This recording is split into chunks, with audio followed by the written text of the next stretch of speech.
In this session, we're going to be reflecting on those two fascinating but often dismaying and quite difficult to listen to talks. And I'm very pleased to be welcoming back Ellie Hansom and Callum Hood, and also to introduce Natalie Foos, who is the director of VoiceBox. Now, for anybody who doesn't know what VoiceBox is, can you tell us, Natalie? Of course, and thank you for having me here. So VoiceBox is an international youth social enterprise. So it was created by young people for young people. So everyone on our team is considered a young person.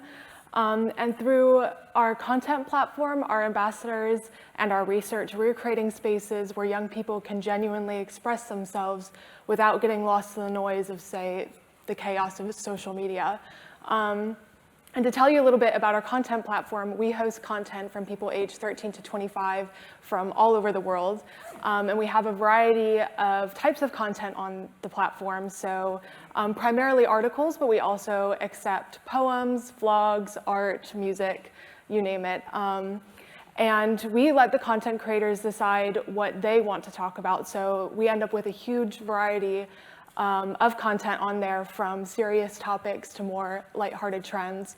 And we're big believers in paying young people for their work. So every piece that gets published to VoiceBox, we pay the director or pay the creator directly for their work. So it's a great place for young people to express themselves and also get recognized for their work. Fantastic. And we've heard about pornography changing sexual scripts, and we've heard about the growth of violent, misogynistic ideology online. To what extent are you seeing those concerns recognized among your young people? So these are issues that they're definitely clued into. We recently published articles about some of the topics that were brought up. A young person recently sent us an article about incels and was describing a lot of things that your talk was describing. And we also got a piece in about Andrew Tate. And what was interesting about that was they saw it as a very multi-layered issue. So obviously, Andrew Tate, he has created a lot of harm and a lot of harm for young people. But even though he's sort of slowly being wiped from the internet, they sort of brought up the point that as long as negative and shocking content continues to be promoted and rewarded online, there's always going to be an Andrew Tate. There's just going to be someone next to replace him. So I would say that young people are very clued into these issues. Callum, we have had anecdotal evidence at Parent Zone of teachers in primary schools having to deal with boys who've been viewing Andrew Tate content. And I know you've done some work on Andrew Tate. Has he achieved such reach, and how does that play into the whole incelosphere? Well, there's a simple answer in that the journalist who originally looked into this, the major insight she had is that he was running a pretty scammy business where he'd invite people into a private Discord server, basically a sort of chat channel, offered them various means of making money, one of which was to go out, post more of his content on TikTok, and then you'd earn referral fees if they went and signed up to this very same course. So it was a bit of a pyramid scheme. So there's a very mundane reason. Now, actually, TikTok and Discord should have been more on top of what was a pretty obvious scam once someone sort of looked into it. It's not to say there's any difficulties there, but that their platforms were being used to run that scam. But there's no doubt that if he hadn't been producing sort of really controversial, misogynist content, that was what sort of made the entire thing fly. I think the most successful influencers in this space, they generally try to walk right up to the line and then make it difficult for content moderators to act on them. Of course, with Andrew Tate, once the hard work that journalist did had been done, it was all these examples of stuff that no one would ever think was acceptable and certainly shouldn't be shown to young men. We actually had a TikTok account, a recording of a fresh TikTok account that was a young man set up to be like a young male account. And it got a recommendation for an Andrew Tate video within 23 seconds. So I think there's also a question of, particularly for TikTok, which operates on such a sort of fast time loop in terms of the pace it gives you content, how quickly it tries to tune in to a young person's interests. I think there's real editorial questions over what is shown in those opening moments of getting the app or opening the app that day. And they should really, I think, offer a bit more transparency over what's being recommended in those moments so that we can have a better public conversation about what's going on. Because this had reached a massive scale by the time it was dealt with. And, you know, try to spot some of these problems early on. I mean, I think that manipulation carried out by Andrew Tate should have been obvious to TikTok, really. Mm-hmm. And Natalie, Ellie mentioned OnlyFans in her talk, and you've done some work on OnlyFans, and it's enabled effectively live streaming of what is actually sex work. What were the attitudes of the young people that you talked to about OnlyFans? Yeah, so it was quite balanced, actually. You would have people on both sides of the spectrum saying this is sexual empowerment and this is really important, and it's a way for us to sort of take that power back from the commercial porn industry and create the content ourselves, get paid directly. But then you had people on the other side of the coin that were saying the same things that you were saying, that this is exploiting on that and exploiting on the potential need to make money, and this is an easy way to make money. So I think the young people that we spoke to had, again, quite a balanced view on it, and they understood that it was a very multifaceted issue. There's questions of safety and whether the age verification that they have on the site is adequate. There was safety concerns about people's work being screenshotted and then posted on other sites without their consent. And then there was issues of it was causing problems in people's relationships, or they might get addicted to subscribing to some of this content, and the financial gain versus financial loss that also occurred on the platform. So it covered a wide range of topics, and again, I think young people were quite clued into a lot of these issues that OnlyFans presents. And there is an argument for OnlyFans that it's kind of sex positive, that it's giving people a choice, and you know, if you're a hard up student, why not do it? Ellie, what's your view of that kind of sex positive message? Yeah, I mean, as Natalie's saying, it's complex. I think that we need to, you know, like I was saying in my talk, that the sexual freedom narrative really kind of got going in the 60s, sexual revolution, and that was designed to counter the kind of norms of the day, which were quite traditional. But, you know, 60 years on, and we're still trotting out this, you know, maybe it had a function then, but now it's not adequate for the threats that we face and for the culture that we live in. And it's just wholly inadequate that, you know, basically sexual freedom and sexual positive narratives are this idea that, you know, we should just be generally very positive and open and celebratory of all sexual experiences. And like I said, that's replacing actually the hard work about what is ethical sex and what is satisfying sex. And it's, you know, a lot of sex positive stuff I actually find to be abuse blind. I would call it abuse blind philosophy, that it's positive about stuff, about sexual scripts that are conducive to abuse.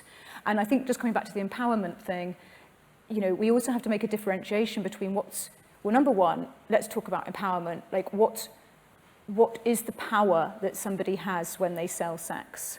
You know, maybe there are some forms of power there, but does it undermine their power to have a rich and satisfying sexual relationship? And what about somebody buying that sexual experience through OnlyFans? How does their, you know, future partner feel about the fact they've done that? We're not having those discussions, and that these two forms of sexuality are not just, oh yeah, I fancy that one day and I fancy this day. You know, it's not attuned to the way in which we affect each other and our relational connections. And then just the point that even if it is empowering for somebody to do that, what about this kind of, beyond the impact on the individual, the kind of wider society where, you know, I think it's just really sad if we've now got a society where, you know, sex is just another site of hypercapitalism and it's just another place of extractive exchange, you know, and I think that there are some parts of the human psyche that should be protected from that fundamentally. You said we're not talking to it, and in fact, we've had a question in from the audience. What advice would you have for, oh, sorry, there's a different question there. Do you think one of the biggest challenges to addressing the risks of pornography with young people is that many people feel uncomfortable talking about it? And I was going to ask you all whether you have advice about how parents should talk to these children should talk to their children about these issues, because these are subjects that parents find really, really difficult. Yes, no, to answer that question, I do think that is a huge part of it, that we've got the porn industry that is absolutely versed in pushing a certain version, but then we've got, on the other hand, this societal vacuum still, where generally people are awkward about talking about sex, and so what young people are missing, they've got porn pushing, this is what it's all about, but then a silence about actually other versions of sex and what they're about. So yeah, we do need to lean in, and my advice would be, yeah, lean into the awkward. And if it is an awkward conversation as a teacher, as a parent, or just anyone else, it's okay. We can navigate that awkwardness with our young people and come out the other side. And sometimes I think also different developmental stages, you have different opportunities. And I had some really good conversations with my son when he was about 11, and I think that window's now closed and he's now into the much more awkward stage, but hopefully those conversations have helped set the ground for how he then navigates this issue as he gets older. And Callum, do you think there's a role for parents to play in talking about the manosphere and the incelosphere and the sort of things that young boys might encounter when they're feeling a bit low? Well, I would just say, actually, sort of tying in slightly with what Ellie's been talking about, stuff like OnlyFans and pornography is quite a big topic of conversation in incel communities and on the manosphere more widely. Let's remember Andrew Tate, for example. He actually ran a sort of OnlyFans-style business. That's another way in which he made money. And he had a load of rhetoric to go with it, a lot of sort of dehumanising rhetoric about, the performers that, didn't even really treat them as anything other than sort of workers, So, if parents don't talk to their kids about this, the risk is that they will be engaging with sort of content online that is giving them the most toxic possible lens through which to see issues of sex and relationships. And Natalie, do you have any views about how parents should talk to their children about these things?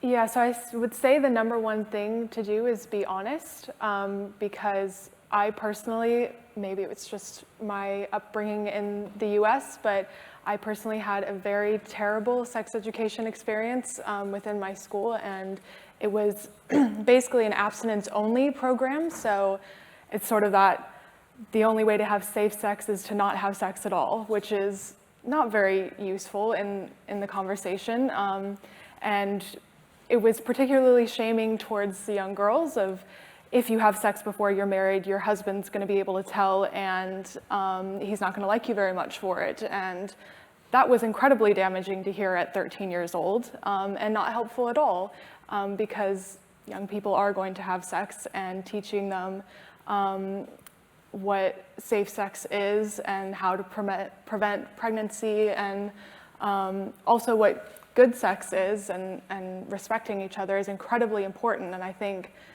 doing the whole, if you have sex, you're going to get pregnant and die, is not very helpful, and just a lie. So I think you absolutely need to be truthful when you're speaking to young people about these things. And a sort of running theme of today has been the online safety bill in the background, and what can legislation do as opposed to what can media literacy do. And I think most people in this room would probably agree that the inclusion now of pornography in the online safety bill is a very good thing, and it's very clear that children shouldn't be able to access online pornography. I suppose this is a sort of two-part question. Do you think that's going to work? Is that realistic? And secondly, what are we going to do about incels? Because incels aren't quite the same thing. And is technology the answer? Is a kind of ban for children the answer? Well, sorry. But I think you talked as well about the business model the platforms have. They have a huge incentive to put safety in second place behind maximising user time spent on platforms, so they can make more ad revenue. And that's the fundamental thing I think the online safety bill can change, is this scramble. You see it now between Instagram and TikTok, this scramble to get young users' time in particular, and who cares about what content it is that's being served to them. So I think it plays an important role in tackling all of these issues. I don't claim to be an expert on the side of the legislation as it applies to pornography. As it applies to incels, I think you've got to be honest, they exist in the most extreme part of mainstream platforms. But it's very obvious, I think, when you look at our research, when you go and read the conversations on there, you can tell what's driving these conversations and these young men to come to these communities. And social media plays a role. There's a lot of discussion of social media in these incel communities. Yeah, no, I would completely agree with Callum and I don't think the online safety bill, as far as I'm aware, is nearly strong enough on this business model, this parasitic big tech business model, which has been termed various things, but let's just use the term surveillance capitalism, that is just simply, as Jaron Lanier says, you are the product. Anything free, you have to be aware that you're the product and you are being shaped, and that actually on social media platforms, it's not, I did some focus groups with young people recently on what they would like a good internet to look like. And one of the ideas, which I just thought was absolutely spot on, is much more asking of people what they want to see. So foregrounding autonomy and intentionality. What kinds of stuff I'm actually going to choose what content I am shown on TikTok or Instagram. But the companies don't want to go anywhere near that, because actually they want to target your vulnerabilities, not your deeper autonomy and actually what you want. And with those vulnerabilities, we know that negative emotions prompt more engagement. And this Andrew Tate he absolutely did, like Callum said, gamed the algorithm. He was pushing for 60% like, 40% hate.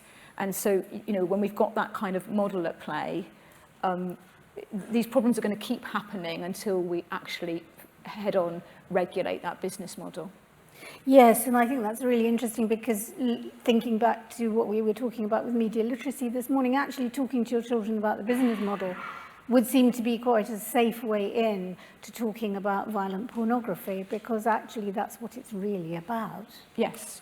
And just a little anecdote on that. I hold my hands up. I don't have all the answers as a parent, and I let my son have TikTok and then started to really regret it, because he was exactly like your account, your Fresh account, where within minutes he's being sent Andrew Tate stuff, having never expressed a misogynistic view in his life, and also being sent anti-Amber Heard stuff, And so then we have a discussion where I try to talk about the business model and autonomy. He then says, "You're making me feel bad." Okay, gosh, 5-minute silence. "Will you pay me £1 if I come off TikTok?" Yes.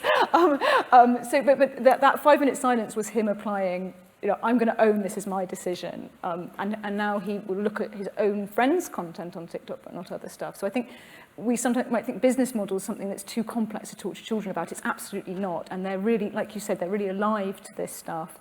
And no one wants to be a mug. No one wants to be somebody, gamed by somebody else. And if we look at it through that lens, I think there's a lot of traction there. A couple more quick questions before we wind up for tea. I wanted to, I'll come to Natalie in a minute and ask her about OnlyFans to cheer us up before, to ask her about VoiceBox to cheer us up before we go and have our tea. But I just wanted to ask you two about misogyny. It seems to me that misogyny links both what you're talking about, Ellie, with violent pornography and obviously incels. And that seems to me a bigger problem than the internet. I mean, arguably exacerbated by the internet, amplified by the internet. But, how do you think if we solved the problems online, we would solve the underlying problems? Or should we be looking really to solve the underlying problems in order to solve the problems online? Just a small question. I said a quick question. Yeah, I'm happy to. Yeah, you go first. I completely agree. I think that the internet has just, like I was saying with the porn algorithms, a lot of the porn and beyond are seeking out that vulnerability in the human psyche and then looking to develop it and bring it to the fore. But yeah, without the internet, we've still got that vulnerability. And I think a lot can be done through education and, my model of, the human psyche is that we have got this multitude of potentials. We can be very prejudiced, and we can go through, adopt an in-group, out-group mentality to one another. That is part of our evolutionary history. But equally, we've also got the mental set available to us to be very cooperative and to be very inclusive and to, actually approach each other as part of our common humanity. And so, and if you work with young people to help them to dive down into their core values, I find that can be very effective in helping people to kind of clip into that mental set and to just put to one side that other, leave latent that other vulnerability. I get asked this a lot with all sorts of online harms problems, and there's obviously real world problems there, and it's an interaction between the two. What I think people find galling sometimes is that the standards which we've accepted a long time ago elsewhere in society and in the media seem to have rolled back. We did this report on abuse directed at high-profile women earlier this year. The amount of it, the scale of it, the inaction of platforms on it, and the message it sends for that stuff to just be rampant and not dealt with, it does feel like a rolling back of some progress made, in recent decades. And so, it does feel like that is one of the frontiers in this problem at the moment. And what happens, incels are a very extreme example, but what happens online can have consequences offline. So that is quite dispiriting. So I'm going to come to you now, Natalie, and hope you're going to cheer us up a bit.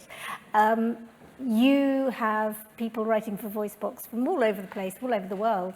What are the things that you're seeing? What are the trends? What are the things that young people are passionate about and concerned about? So we get a huge variety of topics, but I would say the two main topics that we see most often are around mental health and tech. Obviously mental health is kind of becoming a larger issue, particularly in young people. But what we're seeing is they sort of want to take charge of their own mental health, and they want to give advice to other young people or share their experiences of maybe a time when they weren't having such great mental health and how they got out of it. So that's really encouraging to see that not only do they want to share about these experiences where things weren't going so great, but they also want to do it to help other people. And the other side of that is tech, which I'm sure no one is surprised about because it's so integrated in young people's lives, and about all the weird and wonderful things that are happening on the internet. So we recently got an article in about mukbang, which is eating very large quantities of food while being live streamed, and that's become a huge phenomenon with young people. So you can learn a lot on there about what goes on the internet through the eyes of young people. Thank you so much. That has cheered me up a bit. I'll go away thinking about mukbang. Thank you both all very much, and I think it's time for tea.